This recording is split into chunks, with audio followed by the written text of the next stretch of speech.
This glowing green landscape is Roland's intersection between today's tech and yesterday's synthesizers.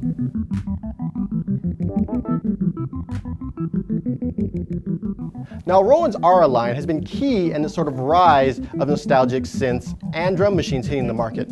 So we decided to bring it to Oakland, to my practice space, to make sure it's more than just a reissue with, a lot of green lights. And it turns out it's a musical workhorse that's ready to be expanded. Now, the System-8 has a plethora of new features, which is awesome, but if you've used a keyboard or a synth really ever, you know that a lot of new features are sometimes hidden in menus and submenus. They're difficult to figure out. So let's find out if Roland and the System-8 have fallen into that trap.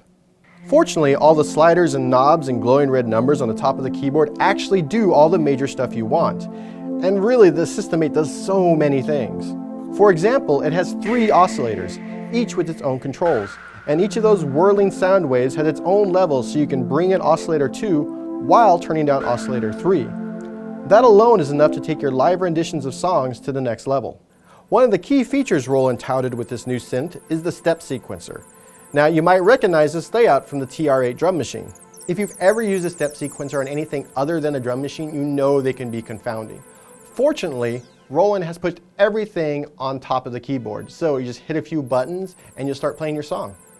The keyboard split, where one end of the keyboard plays a different sound than the other, can be quickly accessed by just a single button. It's just boom, you hit that button and there you go. Now, of course, there are the plug-outs. Now, this is Roland's system that allows you to add additional keyboard sounds. Now, that includes the keyboard and all the patches that come with the keyboard.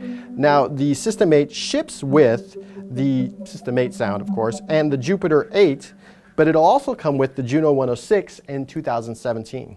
Now, my biggest issue with the System-8 has nothing to do with the UI or sounds or oscillators. It actually has to do with the build quality. It's made of plastic. Now, I'm a gigging performer. I do shows all the time, which means I have to drag my gear with me. Now, when you're dealing with something that's plastic, you start getting concerned that dragging it up and down off stage and putting it in and out of cars, it might break. I would gladly pay $150 more if this thing were made out of some metal or some wood. Now, if you're willing to be extra careful while moving it, or you just need something for the house or the workspace, the feature-packed $1,500 System-8 is a great little keyboard that won't drive you mad while you're using it.